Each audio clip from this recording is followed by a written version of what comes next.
Hi friends, Manu's വേൾഡിൻ്റെ പുതിയൊരു വീഡിയോയിലേക്ക് എല്ലാവർക്കും സ്വാഗതം. നിങ്ങൾ ആദ്യമായിട്ടാണ് ചാനൽ കാണുന്നതെങ്കിൽ ലൈക്ക് ചെയ്യാനും ഷെയർ ചെയ്യാനും സബ്സ്ക്രൈബ് ചെയ്യണം, ഒപ്പം കമൻറ്റ് ചെയ്യാനും മറക്കരുത്. അപ്പോൾ ദേ ഈ കാണുന്ന ചെടി അല്ലെങ്കിൽ ഈ മരം എന്താണെന്ന് നിങ്ങൾക്ക് മനസ്സിലായിട്ടുണ്ടാവും ചിലർക്കൊക്കെ. അപ്പോൾ അറിയാത്തവർക്ക് വേണ്ടിയിട്ടാണ്. അപ്പോൾ ഇതാണ് നമ്മുടെ ചതുരപ്പുളി അല്ലെങ്കിൽ സ്റ്റാർ ഫ്രൂട്ട് എന്നൊക്കെ അറിയപ്പെടുന്ന മരം. അപ്പോൾ ഇതിന് സാധാരണ പുളിയിൽ നിന്നും വ്യത്യാസം ഉണ്ട്.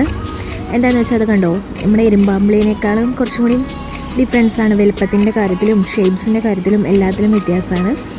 അപ്പോൾ ഇത് ഏകദേശം പഴുപ്പായ ചതുരപ്പുളിയാണ് കേട്ടോ. ഞാൻ കാണിച്ചു തരാം. അപ്പോൾ ഞാനൊന്ന് പൊട്ടിക്കാൻ നോക്കുന്നുണ്ട്. ഇതിൻ്റെ മുകളിൽ നിറയെ ഉണ്ട്, പച്ചയും പഴുത്തതും പല വലുപ്പത്തിലുള്ളത്. കണ്ടോ, ഇതാണ് പഴുത്തതാണ്. അപ്പോൾ ഞാൻ മരം ഒന്നുകൂടി കാണിക്കണം. അതിൻ്റെ ഇടയിലൊക്കെ നിറയെ നിൽക്കുന്നുണ്ട്. നിങ്ങൾക്ക് ചിലപ്പോൾ കാണാൻ പറ്റുന്നുണ്ടാവും എന്ന് വിചാരിക്കുന്നു. ചിലപ്പോൾ കാണാം, അല്ലെങ്കിൽ കാണാൻ പറ്റില്ല. അപ്പോൾ ഇതാണ് ഇതിൻ്റെ മരം. അത്യാവശ്യം പടർന്ന് പന്തലിച്ചിട്ട് നല്ല ഇലകളോട് കൂടിയിട്ടാണ് നിൽക്കുന്നത്. കണ്ടോ,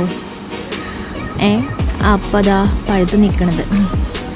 ആ പറമ്പൊക്കെയാണ് ഈ കാണുന്നത്. പറമ്പ് ഫുള്ള് ഇതൊക്കെ ആയിട്ടുണ്ട്. അപ്പോൾ ഞാൻ ഒന്ന് പൊട്ടിച്ചിട്ടുണ്ട്. കണ്ടോ, അപ്പോൾ ഏകദേശം പഴുക്കുന്നുണ്ട്. ഇതാണ് നന്നായി പഴുത്തതാണ്. അപ്പോൾ ഇതിങ്ങനെ എന്താ പറയുക, കൂട്ടായിട്ടാണ് നിൽക്കുക. ഒരെണ്ണൊറ്റയ്ക്ക് ഉണ്ടാവും, ചിലതിൽ 3-4 ആയിട്ട് ഇങ്ങനെ നിൽക്കുന്നത് കാണാം. അപ്പോൾ ഇനി ഇതൊന്ന് നമുക്ക് കട്ട് ചെയ്തിട്ട് ഇതിൻ്റെ പ്രത്യേകത കാണിച്ചു തരാം കേട്ടോ. അതേ, ഞാൻ ഇതിനകത്തുന്നത് കുറച്ച് പൊട്ടിച്ചിട്ട് വീടിൻ്റെ ഫ്രണ്ടിലോട്ട് വന്നിട്ടുണ്ട്. കഴുകിയതാണ് കേട്ടോ. അപ്പോൾ ഇനി നമുക്കിതൊന്ന് ജസ്റ്റ് കട്ട് ചെയ്ത് നോക്കാം. അപ്പോൾ ഞാനിതാ കട്ട് ചെയ്യുന്നുണ്ട്. കട്ട് ചെയ്ത് കഴിഞ്ഞപ്പോൾ തന്നെ കണ്ടോ, മറ്റേ ഇരുമ്പാമ്പുളിയിൽ നിന്ന് വ്യത്യസ്തമായിട്ടുണ്ട്. ഏകദേശം ഒരു സ്റ്റാറിൻ്റെ ഷേപ്പാണ്. അതുകൊണ്ടാണ് സ്റ്റാറെന്ന് ചാക്കൂട്ടെന്ന് പറയുന്നത്, അല്ലെങ്കിൽ ചതുരപ്പുളി. അപ്പോൾ ഇതുപോലുള്ള കൂടുതൽ വീഡിയോസിനായിട്ട് നിങ്ങൾ എൻ്റെ ചാനൽ ലൈക്ക് ചെയ്യാനും ഷെയർ ചെയ്യാനും സബ്സ്ക്രൈബ് ചെയ്യാനും കമൻറ്റ് ചെയ്യാനും മറക്കരുത്.